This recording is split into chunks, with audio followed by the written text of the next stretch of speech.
So if you're like me, you probably get ads, and you probably even got them before this video, of people trying to sell you, I made an online business that made $50,000 within the first 3 months, or here's somebody else who did that. But I'm not trying to sell anything. Like when you hear about financial independence and house hacking and how you can retire in 3 to 5 to 10 years, depending on how aggressive you go, it sounds like a scam, and it's really not. I'm not trying to sell you anything. So today we're going to go over step by step exactly how to do it, what you'll need to know, how to start running your numbers and looking at properties, and find the right realtor and all that sort of thing. And I hope this helps you out a little bit. I know it would have helped out me when I was first getting started, and hopefully this can change somebody's life, so stick around. And hey, if you guys get some value out of this, please consider liking and subscribing. All right, so real quickly, what house hacking is you want to get a 2 through 4 unit multifamily. You want to get this, and you want to live in one unit, rent out the other units, and that should cover your mortgage, taxes, and insurance, allowing you to live for free.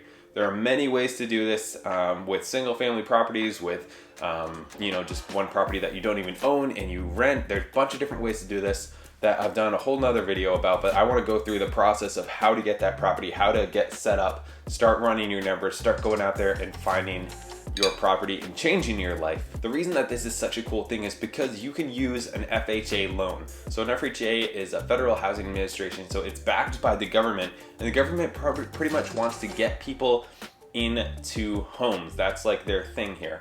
So they're going to give you 3.5% down on the property that you're moving into, as long as you own or occupy it and live there for a year.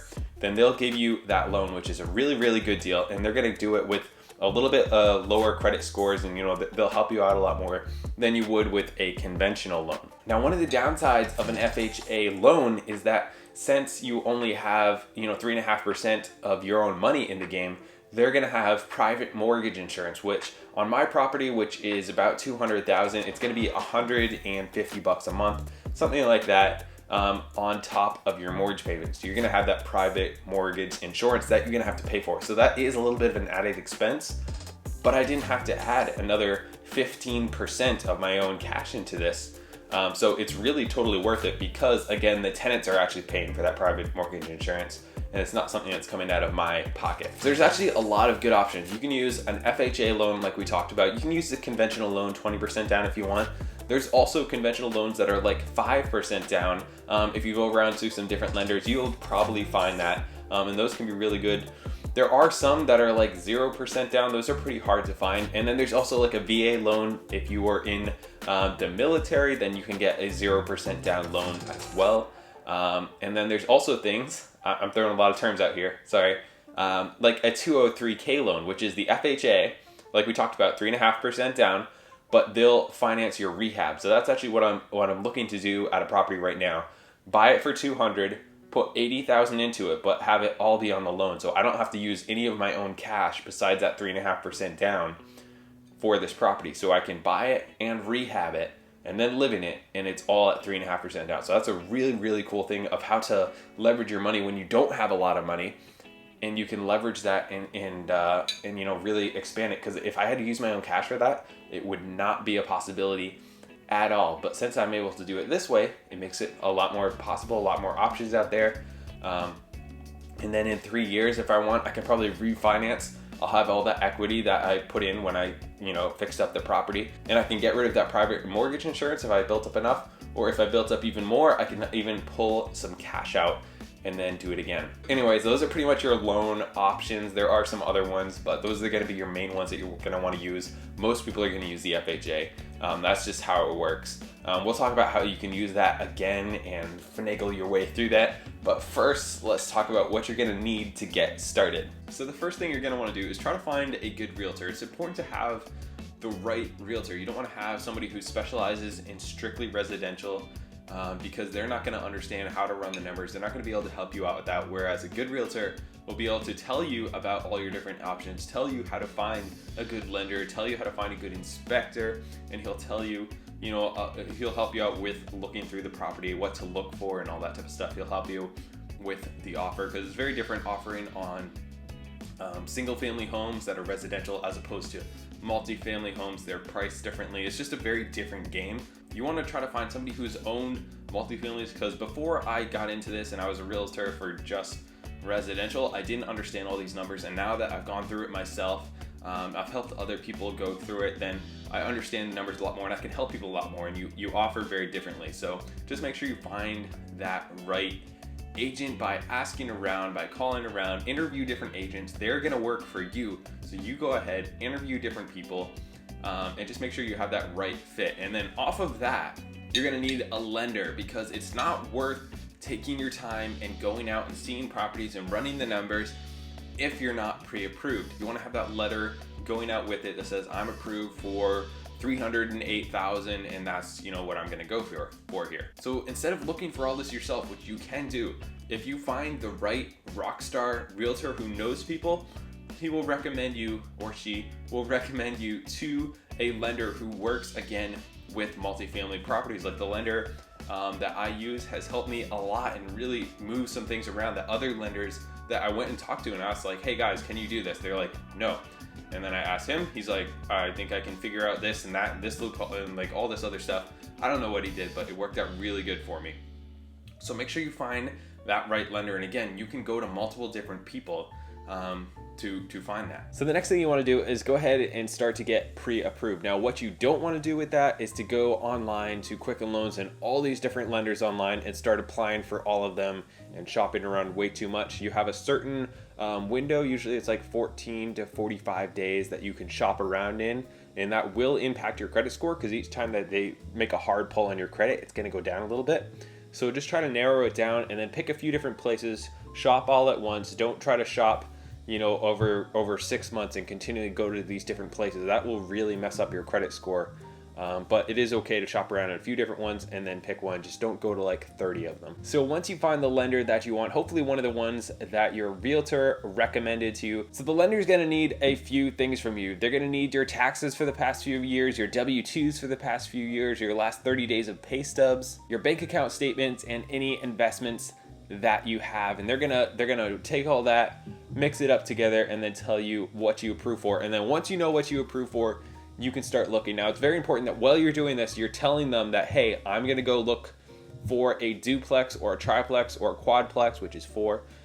That was 3, it's 4. Because that's gonna change how much you get approved for, as opposed to just a single family home. So with an FHA mortgage, you can do up to 4 units, and that's still considered residential, because you're going to be living in one of those units. Once you get up to 5, then you're looking at commercial loans, and that's a very different ballgame. So anyways, tell them that, and they can even count part of the potential income from the rentals towards your own income. Once you have a lender, you can ask him about that and he'll explain it to you. But that's some really cool things. So it's definitely important to tell them what you're planning on doing. It's totally fine. There's nothing wrong with it. You don't have to be secretive and not tell them. It's much better to tell them right off the bat, hey, I'm looking for a duplex or triplex or whatever, and you know, they'll help you out. So once you get your pre-approval, you know what price range you're looking in. You want to go to your realtor and say, hey, I'm approved for 300,000. So I want to look at everything in Manchester that is, let's say, 200 to 310,000, and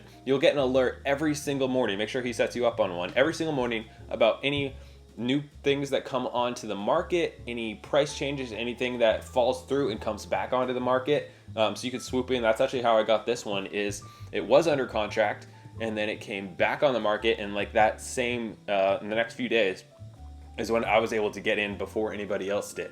So that can be a cool thing too. So just make sure you have that alert and you start getting that every single day. You start seeing 5 properties every single day that are in your criteria, and you can start running the numbers on those properties every single day, and you'll start to understand the numbers a lot better. And now that I've done this for the past 2.5 years, maybe 3 years, I can just look at a multifamily and pretty much tell you how much it's going to rent for, what the price will be, if it's going to make sense. I can look online or just driving by one. I can pretty much tell now just by seeing thousands and thousands of them and running the numbers so many times that you really start to understand them.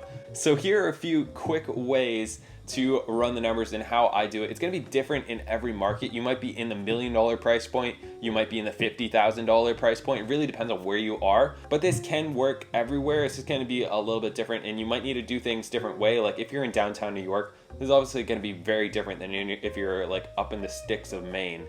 It's just very very different. So anyways, this is how I do it. So I'm gonna hop on the MLS here. So this, what I'm looking at here, is only for realtors. All right, so we're just gonna look here in Manchester. So this is the MLS. It's gonna be much more up to date than Zillow or Trulia or Realtor.com. Usually when buyers send me stuff, usually about half of them are already under contract that look like they're active on Zillow. So that's just a horrible place to look. I would definitely have your realtor set you up with something on the MLS or whatever his thing is that's gonna be much more up to date. The other ones are pretty worthless actually. All right, so these are the properties that are active right now. I've looked through most of them that even start to make sense. All right, we'll just look at this one here. It's been on for 168 days. So that's obviously means that it's probably overpriced, but that could be a good thing if you look for things that have been on for a long time. Maybe the seller is desperate to sell and you can just offer a price that makes sense to you.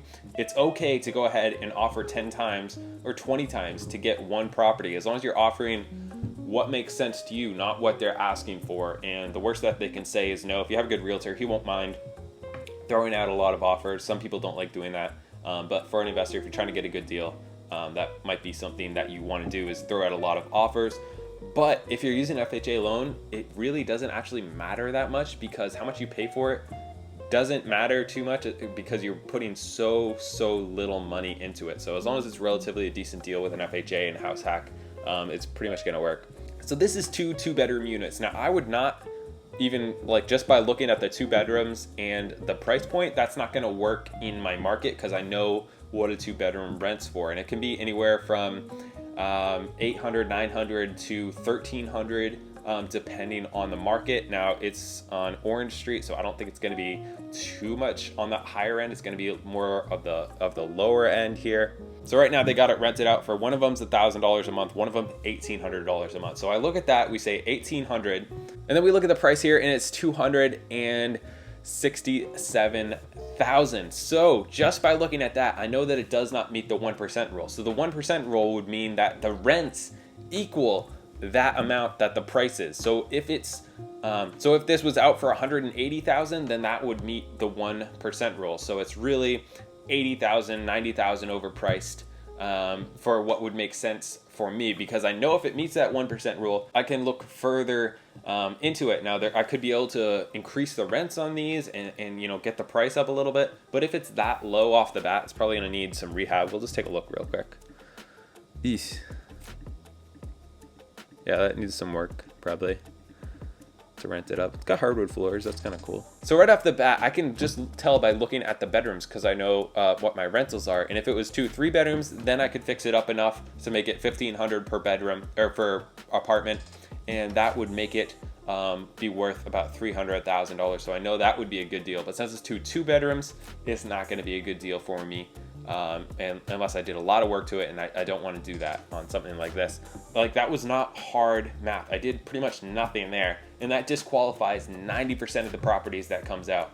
And then once something hits that 1% rule, which is going to be totally different, it can be 2%, 1.5%, 0.5%. Like, it can be very different depending on your market. But for mine, I know that that is not going to work. And also for me personally, we're in a 1 bedroom right now, and I do not like it. It's very small here, and I just want to move to something bigger. So we're looking more at 3 bedrooms anyways. So that's part of why I'm not even interested in this. So anyways, once you start to run those numbers, you start to get those alerts every single day. That's when you can start to go out and see some properties. Once you start seeing them as well, you see 5 or 6 of them. I think it's really important that when you do find that property, you just go for it. You don't wait. It's better to get into it, and then again, you can do it again in a year with an FHA, which is a whole nother thing. This is more about the first one, but you can reuse that FHA by being fancy and having a really good lender. Anyways, if you have any real estate questions, send me a message on Instagram, comment down below. I'd be happy to help you out. My email is down in the description. I can help you find the right realtor in your market if you're in the United States. And that's just something that I do for free. If you're interested in that, or if you're in New Hampshire, you want to meet up, have coffee, ask some questions, absolutely we can do that as well. So smash a like. Thank you for watching. Please subscribe. That's what I got.